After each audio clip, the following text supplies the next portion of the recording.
बिस्मिल्लाहिर्रहमानिर्रहीम। अस्सलाम वालेकुम। मैं सलमान दुरानी हूँ। आप मेरा यूट्यूब देख रहे हैं। ख़वातीन व हज़रात, किसी भी तस्वीर के दो रुख हुआ करते हैं और ईमानदार सहाफ़त, अच्छी सहाफ़त का तकाज़ा ये है कि हम सहाफ़ी आपके सामने तस्वीर के दोनों रुख रखें। एक रुख ये था कि अली अमीन गंडापुर साहब नमूदार हुए अचानक से 30 घंटे से ज़ायद गुमशुदगी के बाद। केपीके असेंबली में उन्होंने एक तकरीर की जिसके ऊपर अवाम ने उनको आड़े हाथों लिया और बहुत ज़्यादा तनकीद की। सोशल मीडिया इस वक़्त अली अमीन गंडापुर साहब के हवाले से जो तनकीद हो रही है उससे भरा पड़ा है। एक तो तस्वीर का रुख ये, और दूसरा जो रुख है वो आपके सामने रखता हूँ, जिसमें जो पाकिस्तान तहरीक-ए-इंसाफ की लीडरशिप है, वो मैदान में उतरी है और वो जो बयानात दे रही है वो आपके सामने रखना बहुत ज़रूरी है। सबसे पहले डॉक्टर शहबाज़ गिल बहुत नुमायाँ लीडर हैं पाकिस्तान तहरीक-ए-इंसाफ के, जो इस वक़्त अमेरिका में बैठे हैं और उन्होंने अली अमीन गंडापुर कंट्रोवर्सी के ऊपर जो है अपना एक स्टेटमेंट दिया है। वो स्टेटमेंट पहले सुन लीजिए। अमीन गंडापुर एक मोतबर ओहदे पर हैं और उनको इमरान खान ने ये ओहदा खुद दिया है। तो अली अमीन गंडापुर पर किसी भी किस्म के हतमी हमले और फतवे से बेहतर है कि मामला इमरान खान पर छोड़ दें।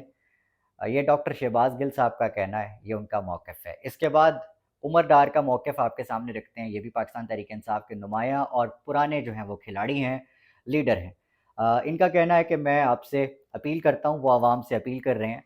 कि बराए मेहरबानी आप किसी भी किस्म के मनफ़ी राय से इज्तनाब करें अली अमीन गंडापुर से मुतल्लिक़,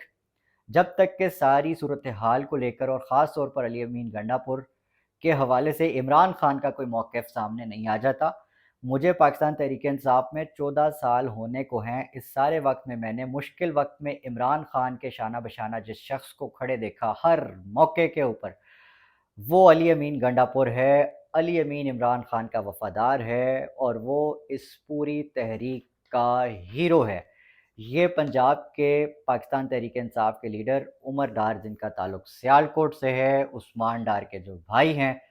ये उनका कहना है। और इस पूरी सूरत-ए-हाल में सदीक जान का जो इनपुट है वो बहुत ज़रूरी है, क्योंकि वो सारी चीज़ों को बहुत क्लोज़ली देख रहे हैं और उन्होंने ही पेशावर जाने की इत्तला दी थी कि अली अमीन गंडापुर साहब को पेशावर जो है वो रवाना हो चुके हैं या रवाना किया जा चुका है। उससे पहले ये भी जान लें कि इमरान रियाज़ ख़ान, जो कि पाकिस्तान के नुमायाँ और सीनियर सहाफ़ी हैं और तज्ज़ियाकार हैं, उनकी अली अमीन गंडापुर के साथ जो दोस्ती है वो भी बहुत पुरानी है। अली अमीन गंडापुर साहब उन पे बहुत ट्रस्ट करते हैं और जिस वक़्त अली अमीन गंडापुर इससे पहले गुमशुदा हुए, और ये भी कोई पुरानी बात नहीं है, ये भी कोई ताज़ा-ताज़ा ही हुआ है, उसके बाद वो ख़ामोश हुए, लेकिन अपना मौक़िफ़ उन्होंने इमरान रियाज़ साहब के थ्रू जो है वो पहुँचाया। और यही नहीं बल्कि अली अमीन गंडापुर साहब ने अपनी एक तकरीर जिसमें उन्होंने बाकी तमाम सहाफ़ियों को लफ़ाफ़ा कहा, तो इमरान रियाज़ ख़ान साहब और अरशद शरीफ़ साहब की जो है वो तारीफ़ की। कहा कि सहाफ़त अगर है तो ये लोग कर रहे हैं और ये सहाफ़त का हक़ अदा कर रहे हैं। तो अभी सिर्फ़ अडयाला जेल नहीं बल्कि इमरान रियाज़ साहब का जो वीलॉग है, लोग उसका भी इंतज़ार कर रहे हैं कि अली अमीन गंडापुर साहब इमरान रियाज़ साहब के थ्रू जो है वो क्या चीज़ सामने लेकर आना चाहते हैं, वो क्या पैगाम देना चाहते हैं जो वो खुद नहीं दे पाए। इम्पॉर्टेंट चीज़ ये है कि जो सिद्दीक जान है वो क्या कह रहे हैं, क्योंकि उनके मुताबिक आज अडयाला जेल से एक बड़ी ख़बर आएगी और वो जो बड़ी ख़बर है वो किसी भी शक्ल में हो सकती है। देखें, उनका जो कहना है वो मैं कोट एंड कोट आपके सामने रखता हूँ कि अगर इमरान खान साहब अली अमीन गंडापुर के हवाले से कोई मस्बत या पॉज़िटिव बात करते हैं, बयान देते हैं, तो इसका मतलब ये होगा कि इमरान खान और अली अमीन गंडापुर साहब की जो है वो मुलाकात करवाई गई है और ये वाली ख़बरें दुरुस्त थीं कि ये एक ख़ास मुलाकात हुई है अडयाला जेल के अंदर, और ये केपीके हाउस में एक अहम मुलाकात के बाद वाली मुलाकात है, जिसका तज़किरा सोर्सेज़ काफ़ी हवाले देकर जो है वो कल से आज तक करते आ रहे हैं। और इसका मतलब साफ़ सिद्दीक जान साहब कहते हैं कि ये हो सकता है कि अगर इमरान खान साहब ने तारीफ़ की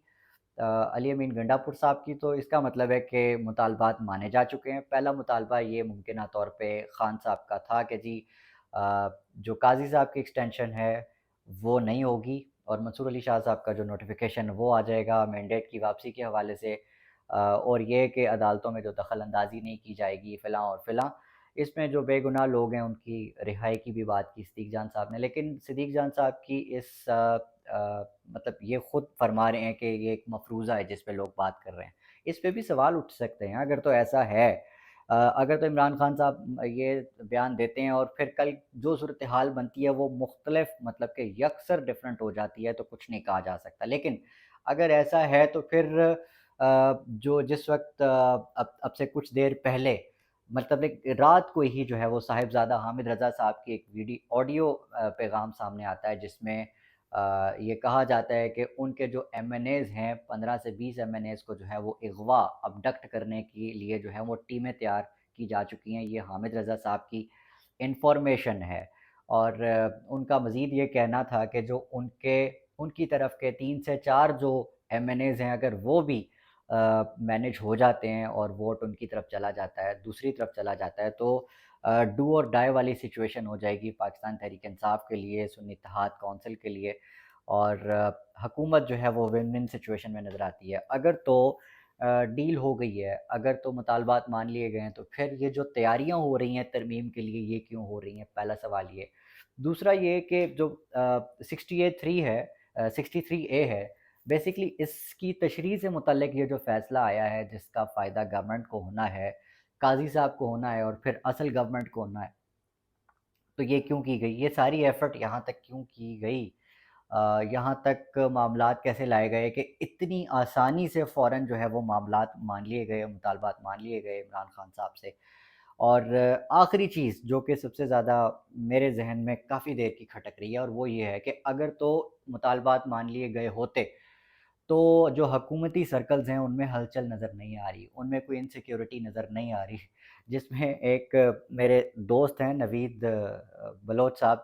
ان کا ٹویٹ ابھی میرے نظروں سے گزرا۔ انہوں نے کہا کہ جو مسلم لیگ نون کا سب سے بڑا مسئلہ اس وقت یہ ہے کہ کہیں ڈیل ہی نہ ہو جائے،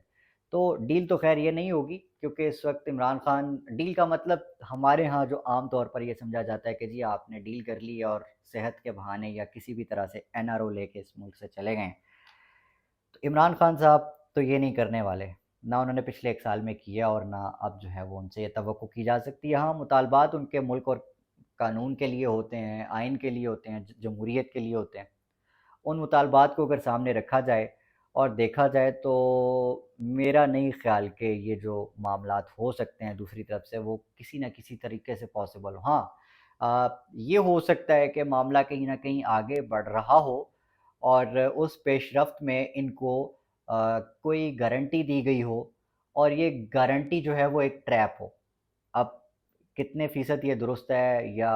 درست نہیں ہے یہ وقت بتائے گا، لیکن جو نا امیدی ہی جو ہے وہ عوام کے اندر خاص طور پر پاکستان تحریک انصاف کے جو کارکنان اس وقت ڈی چوک پر لڑ رہے ہیں ان کے اندر یہ رہی اور ابھی بھی ہے، سرائیت کر رہی ہے، سوال اٹھ رہے ہیں، لوگ اس پر غصے میں ہیں بہت زیادہ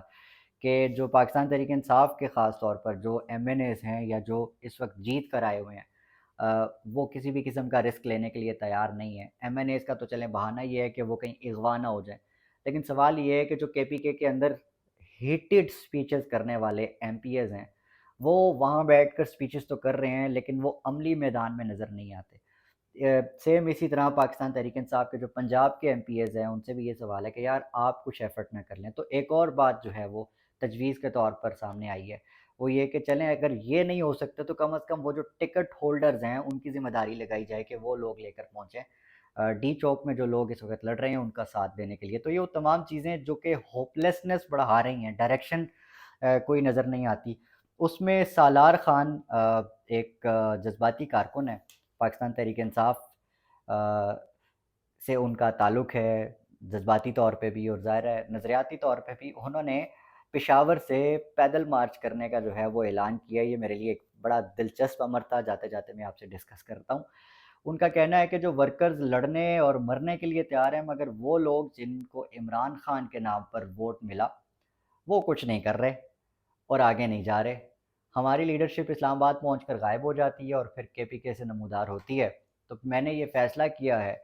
کہ میں اب پشاور سے اسلام آباد جو ہے وہ پیدل مارچ کر رہا ہوں، جس نے میرے ساتھ آنا ہے آئے، جس نے نہیں آنا وہ نہ آئے، میں تو چلا۔ اس ویڈیو میں اتنا ہی۔ اگلی ویڈیو میں انشاءاللہ ملاقات ہوتی ہے، تب تک اپنا، اپنے آس پاس سب کا، اپنے پاکستان کا بہت خیال رکھیے گا۔ اللہ نگہبان، پاکستان زندہ باد۔